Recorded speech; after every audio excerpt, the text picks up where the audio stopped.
Hello, hello. My name is April Malone, and I'm with Yes, I Work From Home, and this is the podcast. Today, I have Joel Milne with me, and he is an ESL teacher that I have kind of been following for about 2.5 years now, and I'm really happy to have you with me today. Thank you, Joel. Hey, thanks for having me on. It's good to be here. So, I know Joe from his YouTube channel, and I know that's one of the biggest things that you spend a lot of time on. And he has been teaching people how to teach ESL, just general tips and then some specific tips for different company. When I was starting with a new company, I watched basically everything, I think, at least pertaining to, things that would be applicable for a new teacher. And then a year or two later, when I started coaching, mentoring, and maybe even recruiting or interviewing some people, I always directed them to your YouTube channel.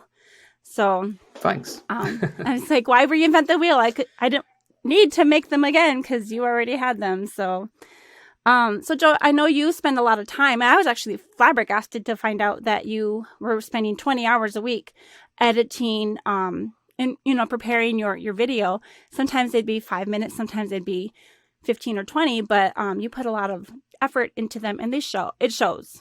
Yeah, thanks. I mean, the work behind one video, people watch a 5-minute YouTube video in 5 minutes, but that 5-minute YouTube, at least for me, because I think a lot of people upload videos where they just think of an idea, they turn on the camera, they record it, and they upload it. And I really don't like working that way. I like to have this idea, and I write a script, and I work on the script, and I talk to people about what they think. I get ideas, and then I record. For me, the worst part is recording. I absolutely hate recording because I got to get it perfect. I have my lights and my makeup and stuff. I actually put a bit of foundation on to make sure it doesn't shine the microphone, and then I do tests, and it takes to record, a 5-minute video. It might take me, 3 hours to record it because I'm doing tests and I'm reading lines and I'm finding the best way to read lines and setting everything up, setting everything down.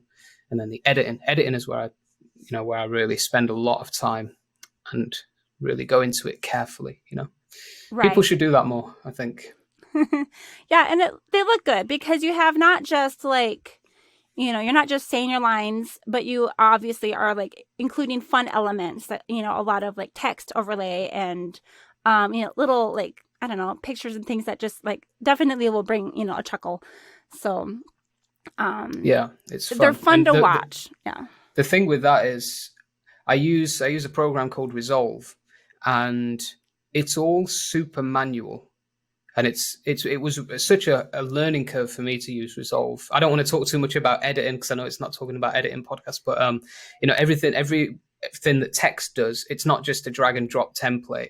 It's I choose as soon as it starts moving, when it stops, how it moves, how much it rotates, and all of that. And I really love that, the detailed editing process. So Joel, just to give people a little context, let's just talk about how do you spend your time? What are you doing to make money right now? Teaching mainly, a bit of video editing for people. Actually, today I did. It's not like I get 2 a day, but I had 2 people reach out to me, and have me do their intro videos for the different ESL companies, and I like to do that sort of editing. Some affiliate stuff from YouTube, a bit of YouTube income coming in.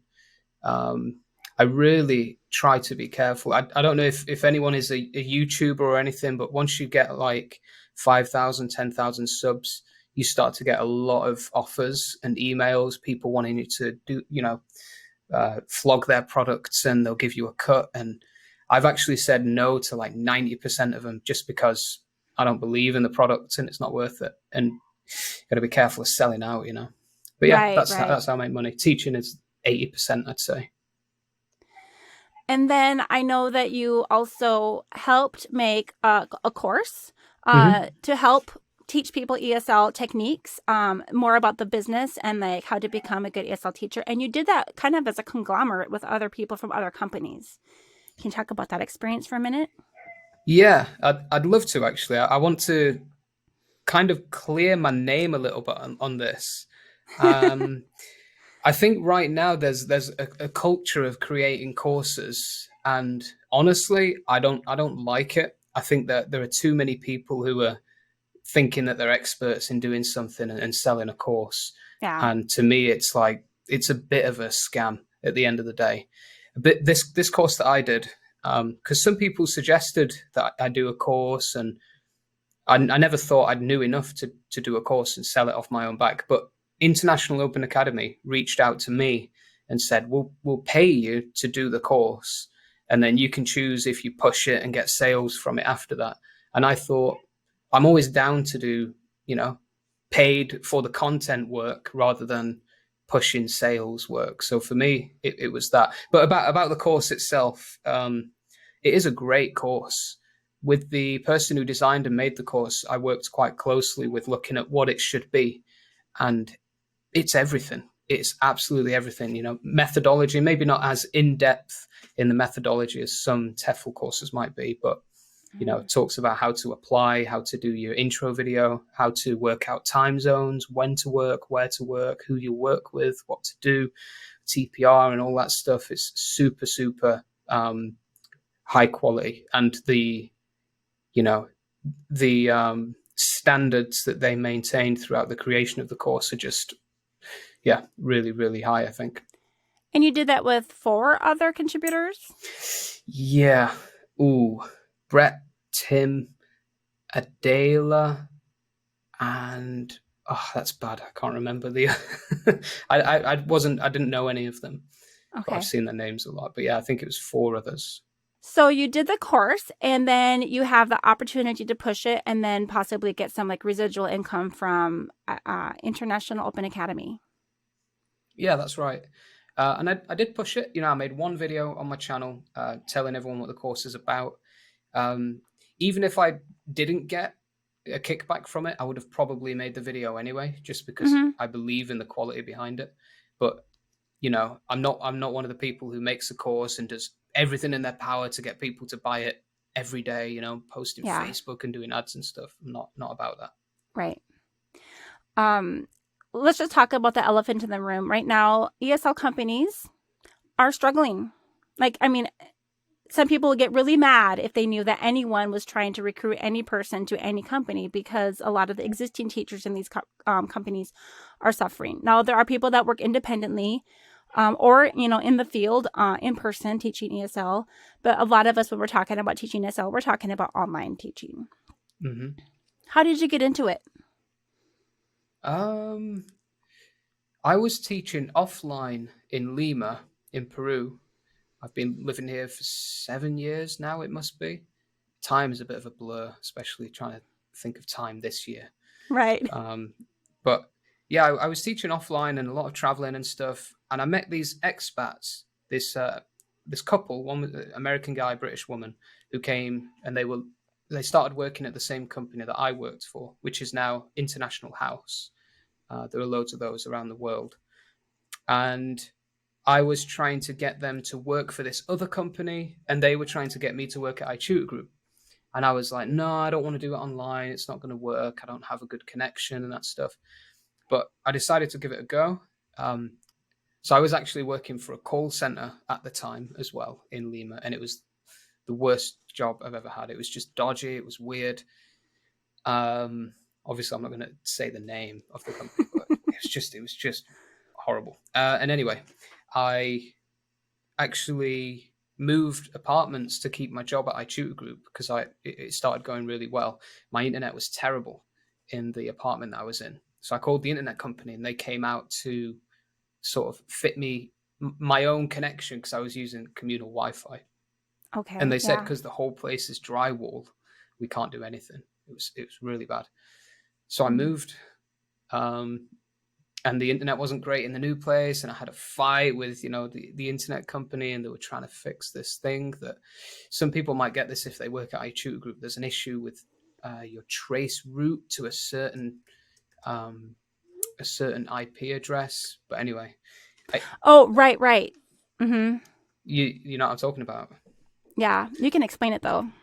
Yeah, I mean, to work at iTutor Group, I don't know if it's still the same, but you have to connect to certain servers, either I think they're in Taipei telecom servers. Mm-hmm. And if you need to run a trace route, and if one of them gets an asterisk if it comes up invalid. It was on the fourth hop for me.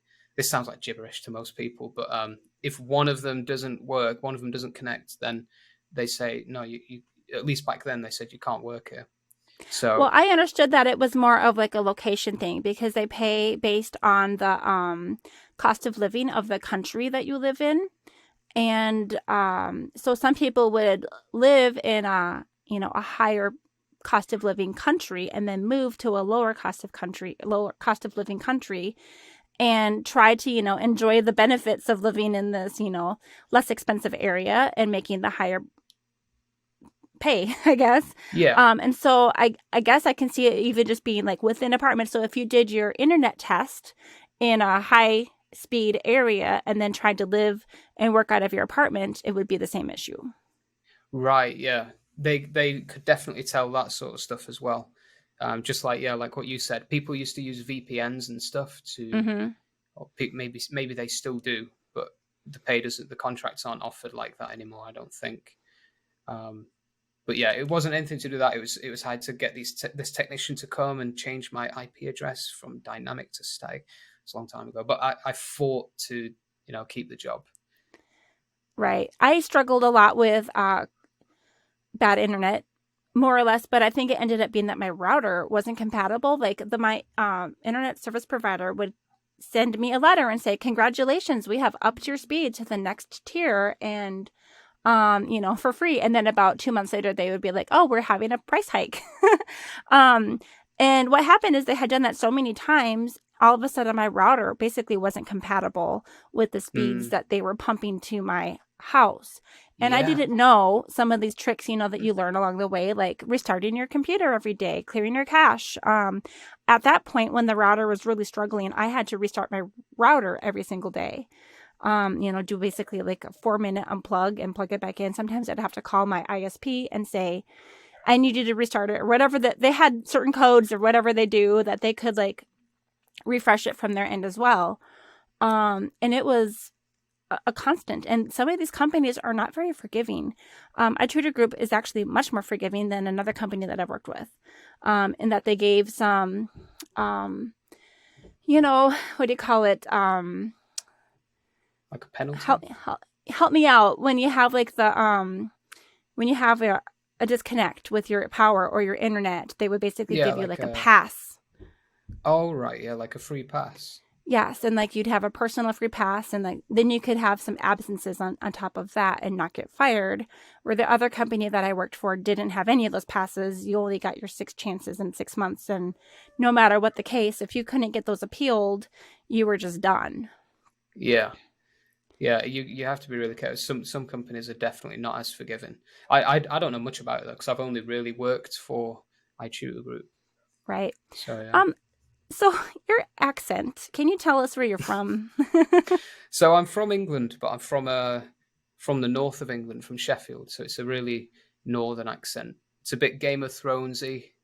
Um, a lot of students say I sound American, and that really annoys me because I don't think I do at all. Maybe But not so much.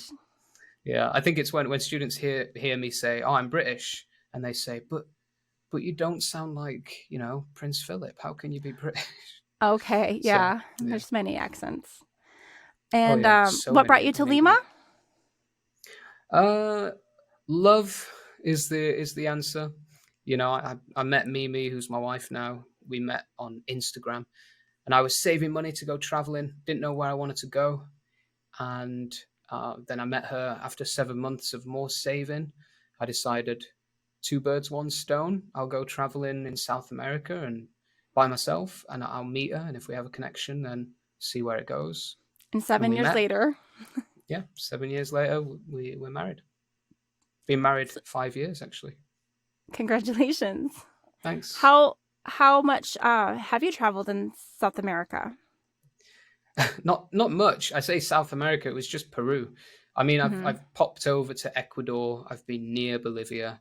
I want to go to Chile and Argentina, but yeah, I haven't traveled much. I mean, Peru is massive. I remember when I did go traveling around Peru, I took a bus from Lima to Cusco, and it was 24 hours on the bus. Could Wow. have taken a plane, but I too have my poor. map here. I have to look. I've actually been to Peru. It was in the year 2000, 1999, I think it was. Wow. Did you go And to Machu Picchu? I did not. I did not. Ah. We flew in the night. We got into Lima and we got into like a coach bus and drove 8 hours through the mountains. And so I basically didn't get to see Lima at all, other than the airport. Ah. And so I don't know the city. I saw some beautiful mountains in the dark. I saw some beautiful things and some sad things. And we Yeah. ended up. You can help me out. Maybe you'll know the name of the city. We ended up at some kind of touristy city where they said there was like a glacial lake that melted when a volcano erupted and it like wiped out the entire city Oh yeah. in like 2 minutes, and that the only people that lived were the people that there was like, I don't know what you call it when you have like a burial place. It's like a cemetery, but it's like one building. And the people, there was a statue of Jesus at the top. And they said the people who ran to the statue basically were the only people that survived. Wow. Yeah, I It know. was, I know what it is. I need to Google it very quickly. go ahead. Um. I have another friend who actually lives in Lima and she's also been there. I think she even met her husband there, um, or on that kind of trip. And Yeah. it's sad to say, but that's 20 years ago for me. So Yeah. did you It's find it? Ancash. Yeah. Ancash. Yeah. It Okay. was 1970. It was. I think it was the biggest landslide ever, and one of the biggest not volcano earthquakes ever. It was fabulous, but terrible, to hear the story. They had these Yeah. 3 cars that were stacked that were just smashed like pancakes. Yeah. Yeah. Being So in like Peru. Sorry, I just want no, to go add. ahead. Living in a country like Peru, it's it just changes the way you look at absolutely everything. Like Yeah. I I think it was 2 years ago. Was it last year or 2 years ago? I did this charity thing where I went up a mountain near Cusco and back down with one other guy. And we had our tents and our bags. It was like 4,900 meters above sea level, and then we came back down, and we stayed in this village. It was um, for these kids, doing it for these kids, raising money to give them lunches for school because all they Right. had was like potatoes, and they needed like protein and stuff. Yeah. And we got in this village. I was talking about this yesterday, actually. There's no like network or anything. You don't have any signal on your phone or anything like that. And we met this family who was sort of knew we were coming, and they were sorting us a place to sleep. We slept in the school on the floor in the classroom. Only one classroom, one school in this village. And I was there, and it was surreal. Like Yeah. the way that they live in this hut that this guy had built, with his hands, and the floor is just mud. And then the grandmother Hmm. comes in, and she was speaking Quechua. She wasn't speaking Spanish. Hmm. And there's just guinea pigs running around everywhere. And this guy had a radio, and he's like really proud of this little radio that barely worked. And it's weird. Like people know it's out there. People, like British people, my friends back at home who've barely traveled and stuff, they know Hmm. it's out there, but you don't know until you've seen it, like that it's real. Right. So if anyone has the chance to go traveling and you're thinking about it, it really does broaden your horizons, for lack of a Absolutely. better. Yeah. We brought some nurses with us on this trip that I was in. We went into the public schools and were passing out some literature and hosting. It was through like a religious organization. So this was 20 years ago, and but we would hold events in the evenings, and the cities would come. The villages would come out, and it was really a fun time. And but the nurses were teaching people how to take care of their teeth, and if they didn't, we passed out toothbrushes and things, but of course that only lasts for so long. And they're Mhm. teaching them that if you just chew on a stick, you can use that to try to help clean your teeth, for over the long run. Everyone was drinking high altitude tea. What do they call Uh-huh. that? Coca tea. Coca, yeah. And it was different. Like there's a lot of things. We ate guinea pig. Oh, nice. Did you like it? Tasted like chicken. Did it come like whole, like The way a that full guinea pig on your plate? the way that I was served it was actually just like a little patty, and it had a red sauce over it. I'm not really a Yeah, fan of red sauce, but that sounds like ají de cuy. yeah. I know that Yeah, they were very the people who organized that meal for us, they were very proud to share a national delicacy with us. And some of the people in our group really struggled with wanting to eat that. yeah. Especially those who had had guinea pigs as pets growing up. So yeah. But you enjoyed it. It was all right. I tolerated it. Yeah, I don't mind it. Um, I think I've had it a few. I've had it quite a lot, but the last time I had it was in Cusco. We went to this place, and Mimi, my wife, ordered it, and it's this really nice restaurant. But it's all like really. It's not like a fancy sort of Western restaurant. It's like a nice traditional restaurant where they bring you traditional dishes, really big portions. And it came, and it was a full, like a whole guinea pig, obviously, skinned. Well, basically skinned, cleaned, and deep fried. You could see the teeth, the Oh, eyes, everything. And since then, for me, it's like I can't. It's just we actually walked out because even for Mimi, who's Peruvian, that was just a bit too much. oh wow. Yeah. I have a daughter who is she's been vegetarian since like kindergarten, and we are not. And so having to learn how to navigate those waters, with a strong-willed child, it's been interesting. She won't sometimes sit at the table with us if we're eating, our meal. And right now we're celebrating. This is Thanksgiving time in the USA, Hmm. and there's a lot of talk about turkeys and how can you eat our friends, Mom? And I guess I could see, like just being able to see the eyeballs of the animal that you're eating is definitely too much. Yeah. Yeah. Yeah. I mean, good on her. I was actually talking to Mimi today because I met some friends yesterday who've recently turned vegetarian, and we want to do it.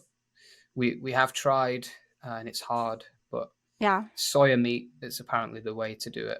Just cook your Okay. meals as normal and use soya meat. But yeah, Right. If I could convince my daughter to eat, if I can get her to eat any protein, it's it's a success. yeah. Let's talk a little bit about traveling while working. I know when I was working, I also have worked for VIP Kid, and it was a little bit easier for me to pick up and go Hmm. and teach on the road with that company. But anytime I wanted to travel and I had some I tutor group hours scheduled, I would cancel them. And they were a lot more forgiving again with the cancellation. They didn't necessarily penalize you if you canceled in advance. And so I just would. Hmm. And I would just enjoy my time. Because back then, they were requiring us to have a big backdrop with their big logo. And I know all of that has Yeah, changed in the last year. So how about you? Have you ever taught while traveling, or do you usually just keep that from when you're back home? yeah. I haven't. I almost did once. I thought while I'm traveling to the city, I could teach. I could bring a backdrop and I could do it. And I was prepared to. And I think I had everything I needed apart from the backdrop, which I could have folded up and it would have been easy. But I just Mm-hmm. decided, and I think you should only teach when traveling if you really need to, because if not, I mean, if you run into any kind of internet problem, you're going to be relying on hotel Wi-Fi or whatever, and Mm-hmm. that's never really good, is it? Even in a nice hotel. So I, Mm-hmm. I just avoid it just because it might cause more trouble than not. Right. And I agree. I feel like some of the different platforms from the different companies are a little bit more taxing. And I felt like I was able to get by with a lot with the VIP kit for whatever reason. But the iTutor group seems like it sucked more internet. Like it was just more likely to notice. I think it maybe was because I was running Manicam and other things, on top of it. And it's just kind of taxing. Yeah, I think it does. I've noticed when I've got an iTutor group class open. Yeah, the internet is being the bandwidth is definitely being sucked up by the platform. I think much more than other schools, I imagine. Right. Let's talk a little bit about living in Lima and working from home. I know that there have been a lot of things going on in politics in both of our countries in the last few Hmm. weeks, and I don't know how like downtown you live, or if you're kind of out in the way, or out of the way a little bit. But have you had like a lot of noise outside, or things like protests, or things kind of crowding into your classroom? Um, so I teach in the morning. I only Mm-hmm. sometimes teach one class or two classes in evenings. but I teach 6 hours every morning from 7 to about 1 or 2. And the noise, because of the political tension, usually starts around 7 or 8 o'clock at night. What's Okay. been happening is people have been, it's all better now, for now, not Thank God. totally better, but anyway, Yeah. yeah, the president that was here is gone. But there were protests, and every night at 8 o'clock, everyone went out of their window with a pan and a wooden spoon and banged their pots. I And don't know if did protest. people do that in America, in North America. I haven't seen that. Normally, those kinds of sounds would be more like celebration. Yeah, yeah, and I guess it's sort of, yeah, they were sort of like celebrating the protest and in protest of what was going on. But yeah, there's no protesting really around this area because we're not near Okay. the center, so Okay, it's been good. okay. And I think I saw a video that you posted maybe a year or two ago, right around maybe the New Year holiday with a lot of fireworks. Have you ever had that while you were trying to teach, or you don't teach at Oh night? yeah. So, Yeah, I mean, I did used to teach at night, and fireworks, they just sometimes they just happen. Like for some reason, the people in the building, across from us might decide to just have a box of fireworks for some reason. Maybe it's their birthday or something. And that's one thing I miss about England, is just people that really respectful of other people's sort of space, including the noise space. You know, mm, I would feel embarrassed and apologetic to let fireworks off if it weren't like the new year or something. I'd just be like, right. my neighbors must hate me right now, and Yeah. that mentality just isn't really here. Okay. Yeah, we have Football as well. ordinances. I mean, Oh, really? football is just crazy here. It's like I don't even need to watch the football because I can just listen, and when someone scores, the whole neighborhood's screaming. So yeah, it's that too. How has the community been during the lockdowns? Because I know that it got really strict in Peru. Yeah, it got strict early, mid March. Um, it's been good. It's hard really to say because I don't watch much news and I don't really keep that much up to date and I don't go out to see it. But, Hmm. looking out my window and when I am out, people are wearing masks. Everyone has to wear a mask, and it's been like that since the middle of March. You're not allowed outside without a mask. Um, but you get the people, with the noses hanging out, or they've got the mask on the chin, or they take it off when there's no police or whatever around. So, and people group up. Um, and I don't know. I think it could be policed better. But yeah, I like to say, I like to tell people, yeah, we're doing really well. We've been, from the beginning, we've been really, on it. But when you look at the list, we're not really doing well. I think in we've all terms of the struggled. world. Yeah, Yeah. I mean the US. Has it affected your work at all, or have you been able to just soldier on through that? No, I'm really lucky. I mean, I can't. I can't believe it's still going on. I mean, I can believe it's still going on, but I just can't imagine how bad it is for other people. Because for me, nothing's changed really. I can't go out as much as I might want to, but Yeah. I haven't lost my job. Yeah. I'm not fighting with trying to get benefits or anything. Hmm. Um, Nothing's You already had your changed. setup. Yeah, yeah. Now, Joel, one thing I know about you, because I've watched your channel quite a bit, is I know you like to have tech and you like to have your setup and you have some pretty cool stuff. I saw you had that I watched you do a review on like different headsets once, and you had like multiple high quality headsets that you were reviewing. How is it for you to get shipping to where you live? That is a good question. It is not easy, and I always say it's ironic because in here in Peru, we have the Amazon, the rainforest, the river, but we don't have Amazon. Oh, Like okay. we can't get product. I mean, you can order things from Amazon, but it will take ages, and you pay like 25% in taxes. Um, Wow. but I have this guy who he brought me all my parts for my computer from the States, and I Hmm. paid I paid taxes and everything. But the thing is, I don't feel safe ordering the parts myself. I'd rather someone else be responsible so I could get a refund if something bad happens. Because getting things in, you have to pay taxes first of all. Mm-hmm. You sometimes have to pay for weight as well, Mm-hmm. and also you might never get it. People, Mm-hmm. when it comes into the country, and they just might say, oh, the people working at the courier or whatever might just take it. Yeah, I wondered It's if you common. had to basically carry things in, like when you went back home to England, if you just trucked things back with you. Pretty much, yeah. When I go to England, I'm like, right, need a new microphone, need this light, got to get this. Yeah, I recently had I ordered a new keyboard and a new mouse, and they are unbelievable, best I've ever had. But I had to wait 70 days for them Oh boy, through my friend, and taxes and everything on top of it. I'm kind of curious. What mouse and keyboard are you in love with here? I'll show you. It's a little mechanical keyboard. It's a Keychron. It looks a lot of people don't like it, but the reason It that looks people don't old like it school. is the exact reason that I love it. Yeah, it's old school. It's light. It's all like aluminium, and the mouse is Logitech MX Master 3. It's really really good, and you can. What I love about this mouse is because I play some games and I edit and I use all different programs for lots of different things.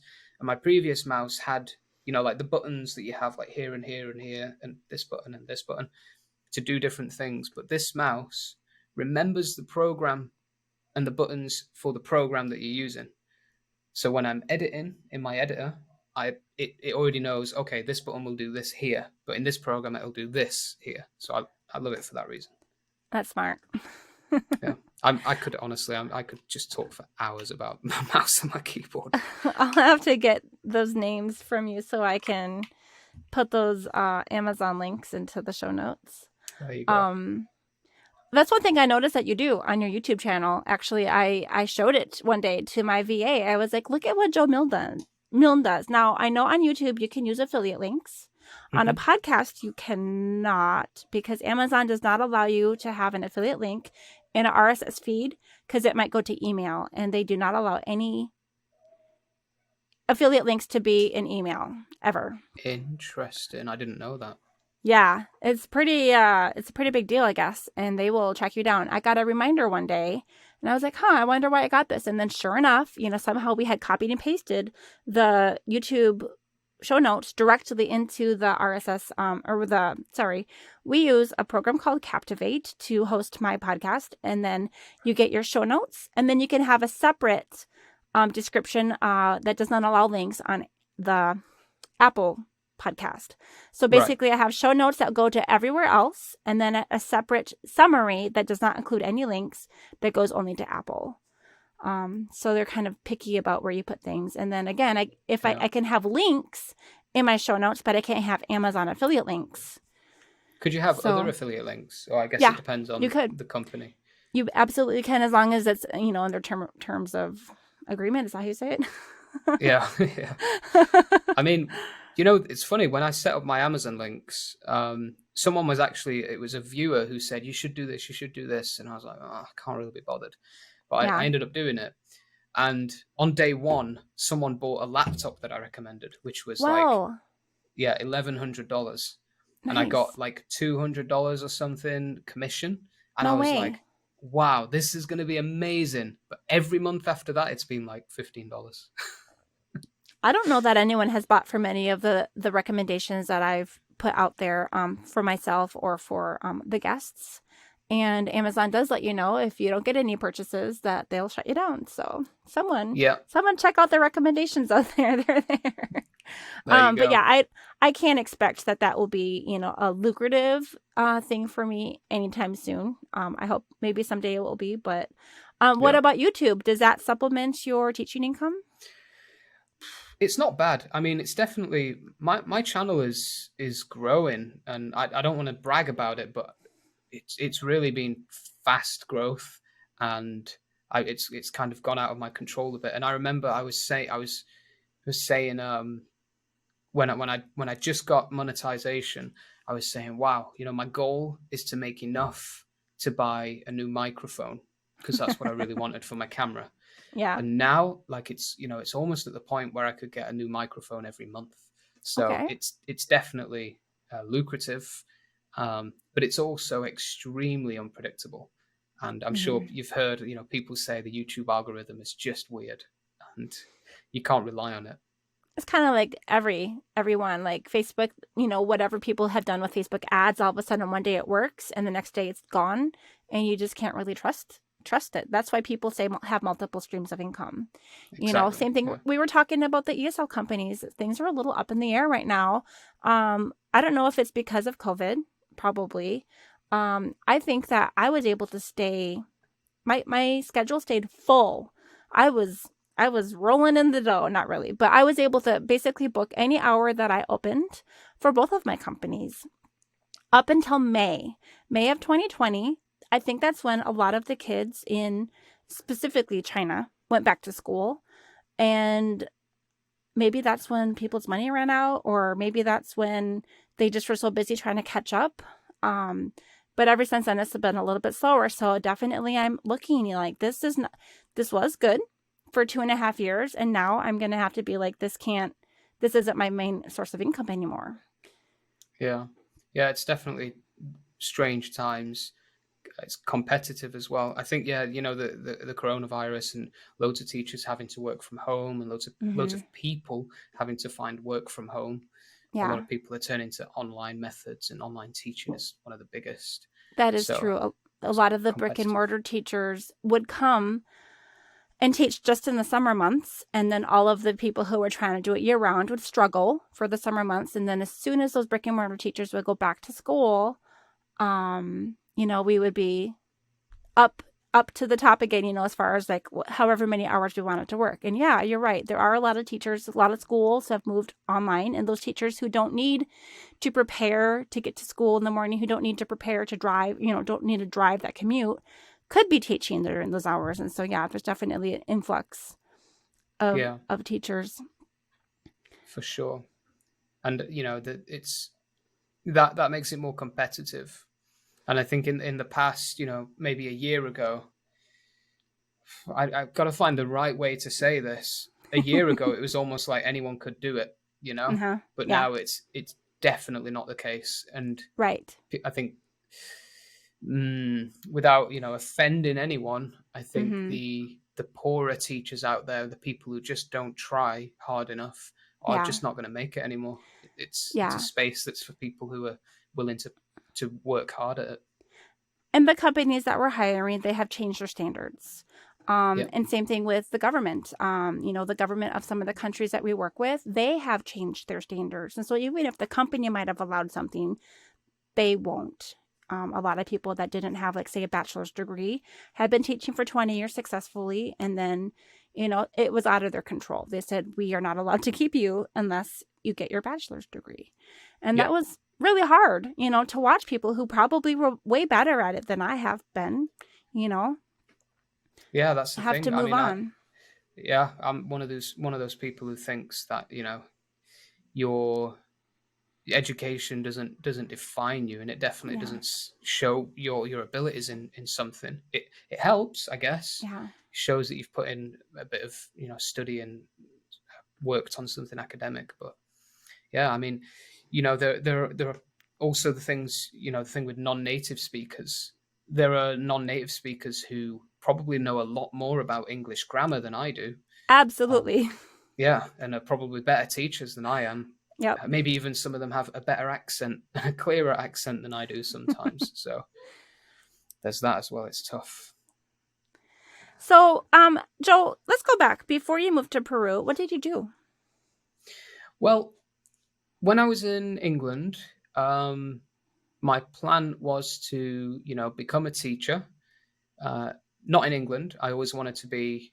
Well, when I was really, really young, I wanted to be an English teacher, or a writer, but that never happened. I didn't want to. I never even knew about ESL teachers. I wanted to be like an English teacher to British Mm-hmm. people, right? Okay. But yeah, I was volunteering for a company helping refugees learn English. So it's sort of like an ESL volunteering job in Sheffield. Mm-hmm. I did that for 4 months before moving. But before that, just bits and bobs. I was a bartender for 3 years, and I worked in bars a lot.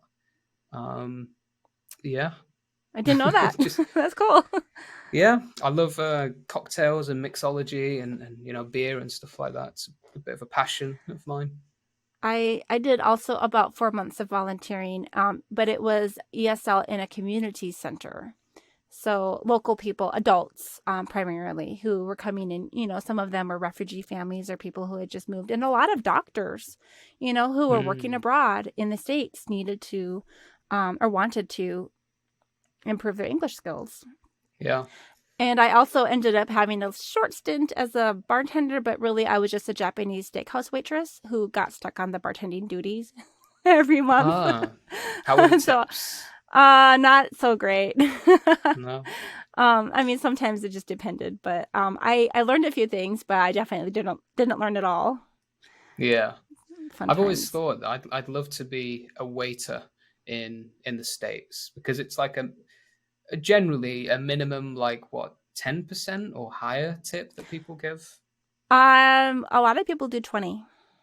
That's about our Wow, that's baseline, yeah. that's amazing. 10% back in like the 80s and 90s when I was growing up, but most people are at like 18 to 20, at least where I come from. Yeah, you know, a lot of the time when I was working in this bar in Sheffield, called it was a Cuban bar. Probably shouldn't say the name of it. It was a Cuban bar, and we had a lot of Christmas parties around Christmas. And I was working in the restaurant because there was a bar downstairs, like a salsa area, and then an upstairs restaurant. And I was sort of managing the bar up there. It was just me on the bar, and we had big Christmas corporate tables, and they ordered like 12 mojitos at once, and I'd be slaving away. And I got I got a share of the tips that all of the floor staff got in the restaurant. I can't tell you how many, tables of 12, tables of 20 had a massive meal, spent so much, had so many cocktails, had free stuff, like the owner coming up and giving them some shots and stuff. No tips. Like the majority of the time, zero. No.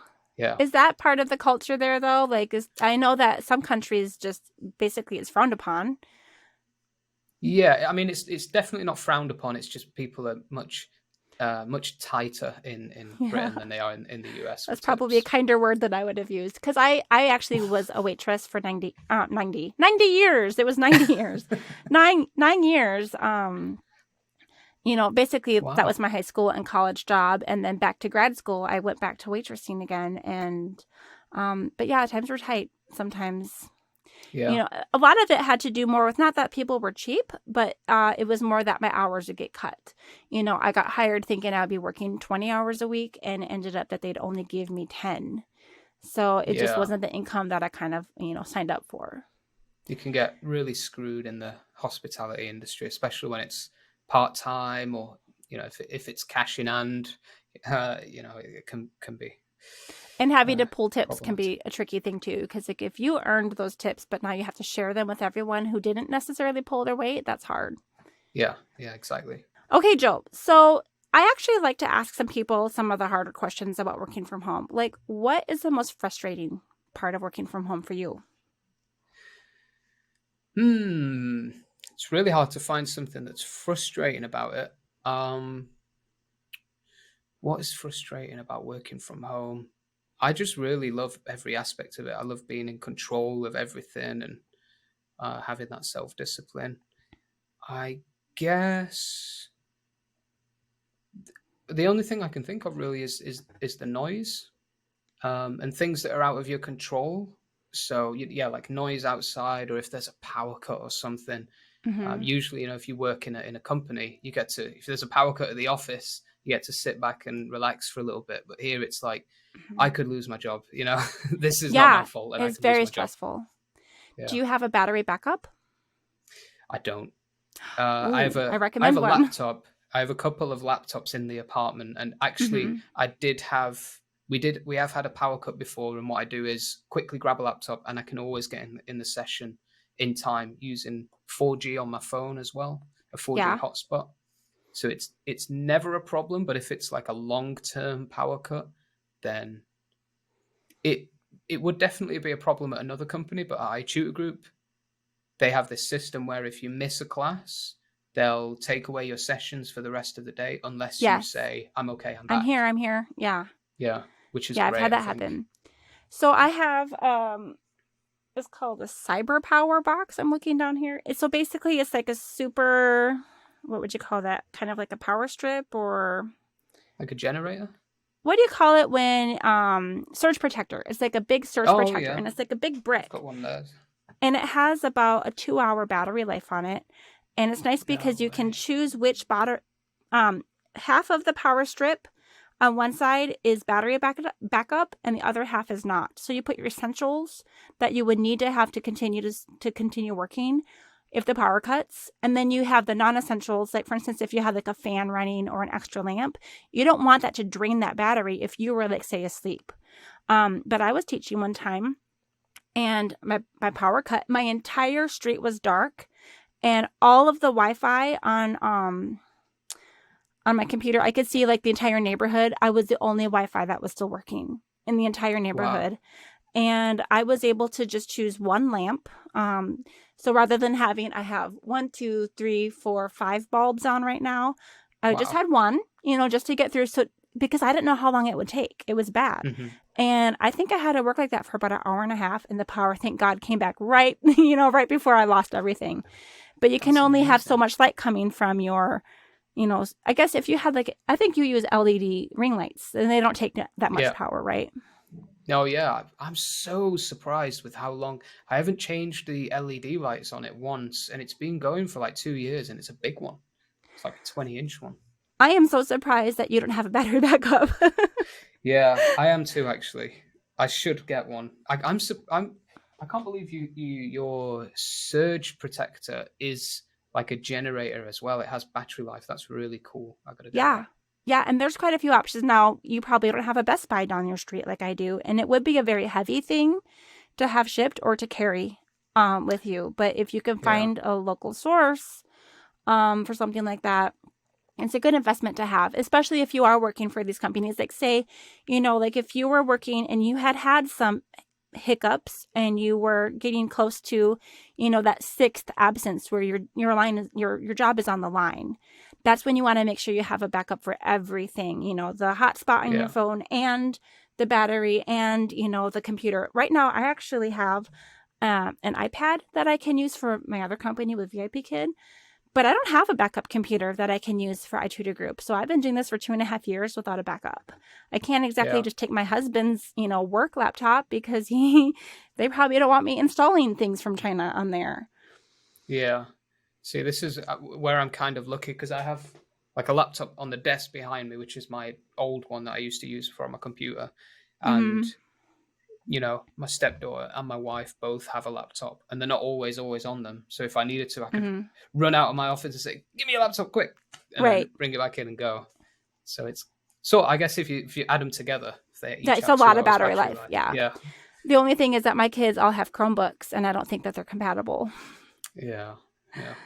So, so the noise, what do you do to try to buffer that noise? Do you have anything up in your walls? Like I can see you're sitting in front of a big wide open room, but are you really? No, I am not. It's a green screen. I actually have. I wonder if I can show you. So I have these on my wall. Okay, I've so got they're one like there. soundproof I've got this pads. What do you behind call me. those? Yeah, like acoustics. But those only help for kind of for recording for the sound of my voice. They don't really They're stop more for noise they're coming more in. for dampening the echo in a room rather Yeah. than really blocking noises from coming. I actually bought $60 worth of those. I think I got 60 of them. And I never put them up because I'm in an office that's just chock full of junk. Yeah. My teaching stuff, I have a chair, I have carpet, and I have just a lot of teaching tools, and I have a huge stack of t-shirts that I use for, all of the iTutor Group red shirts and my orange groups for VIP Kid. And I think I just have so much stuff in here that I haven't really experienced the echo problem. Yeah. But, It's probably just I do been have 3 dampened. kids. And so my daughter was trying to come in earlier, and If those doors open, definitely there's noise. Right. Yeah. I think Mimi was saying the other day that when we move to our new apartment, we should get, at least in my office, double glazed windows to Oh, stop the sound coming in. But what I do is I have software that really cuts the sound out. Um, okay. and I did a video on it, and I still to this day I'm cannot believe how well it works. It does mess with the quality of your audio a bit. So the most frustrating thing in my work life is trying to record a video for YouTube, because I have my mic here and I'm not using any noise cancellation software. Um, and when I'm recording a line, I get to the end of the line, and then some kid screams outside in the park, and I've got to do that whole line again, and it's just a repetitive process. So you So feel like that's you can't take that out in post. You have to re-record to have a clean take. definitely, yeah. For me, the recording process, it's about perfection, so I can give myself an easier job in editing. I Yeah. kind of was like that when I was a photographer. I grew up in my university years were like the end of the 90s, so like 2000. I was taking my final photography classes, and we were trained, to be really careful with your lighting and your metering and all of these things, because he just put his backdrop back on. Looks great.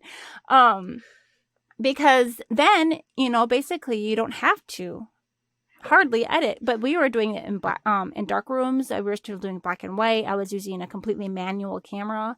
Digital cameras were just kind of getting started back then, and nobody really trusted the quality yet.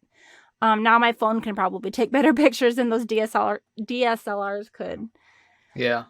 Yeah. I mean, the number one rule with any kind of, I think, photography or filmmaking or video making or whatever is, don't trust, oh, I'll fix it in post. Yeah. Because if you can avoid it right now, then you're going to save yourself potentially, footage that you can't use or something. So, yeah. What would a perfect day look like for you, working from home? To be honest, just my normal. If I could wake up a good hour before I start, that's a good start. So I can, not rush when taking a shower and getting breakfast and everything. So I can make a nice coffee, proper coffee, not instant. Have a nice teaching day, a full day of teaching, 6 hours, and then after that, maybe just, I guess if it's a perfect day, just doing nothing else for the rest of the day, right? Just chilling out. That would be perfect. But most days after teaching, I have something to do, like recording or anything, answering emails. Or I do a lot of helping people. Just Yeah. like off the record, I get emails, people questioning me on stuff, and there's that. So yeah, the perfect one would be phone off, maybe playing some games, talking to friends, watching a film. Awesome. I like it. Yeah. Well, What we're about you? wrapping up. Oh, for me, for me, it would be not having to manage my children's online schooling while I'm trying to work. Yeah, that my must be really tough. Are they just using Zoom and stuff? It's not Zoom, it's Google Classroom, but yeah, same idea. A lot of it's offline as well. The teachers that were trying to manage the classroom in person as well as these online kids, they finally switched to like a paper packet and less online time. So my kids are basically on their own with me, helping, motivate them to get through their work a lot more. So I've had to change my hours somewhat, and I did cut back a fair amount on teaching ESL because I was waking up at 2:15 in the morning to teach. I think I work an earlier shift than you do. and part of that is because I wanted to be able to work while I wasn't watching my kids while they're sleeping. So my husband, now he doesn't listen to my podcast. Maybe someday he'll hear this, but he really is the one who enjoys the cooking and cleaning. He's a really, really, really good dad. And, he's got a good job and he's good at it. But I think if he could retire tomorrow, he would. He's told me he would. Yeah. And so maybe someday he will be the one who can, help with the kids and manage things during the day, and I could maybe, do something. Yeah. Have you ever Um, thought about getting a nanny, help or something? we have in the past. It was more when I was working third shift for another company, and I was working 11 p.m. until 9 a.m. And so I was still working in the morning while my children were waking up. But that was just a few hours. It would be great if we could, but right now, with COVID, we're really sticking at home and not Mm. really letting Yeah. anyone else in our house. And, money also, like I'm kind of in transition. My hours have been getting cut with this ESL company, both of my ESL companies. So there's not a lot of money for those extra things right now, but maybe in a year or Yeah. two. A lot of people are doing like a teaching pod. And so maybe like if the pandemic rages on longer than we want to imagine right now, some people are maybe filming a pod with another family and just like one mom would watch all of the kids. And I would be open to something like that if we have to do this long term. But for now, we're making it work. My husband's working from home. And so we're more or less able to juggle things. So, Yeah. That's good then. yeah. Okay. So to wrap things up, I usually just ask, is there anything that you would recommend for people who were considering working from home for the first time, who were just kind of thrust into it unexpectedly or have just recently made that decision? Something that you learned along the way that might be helpful to them?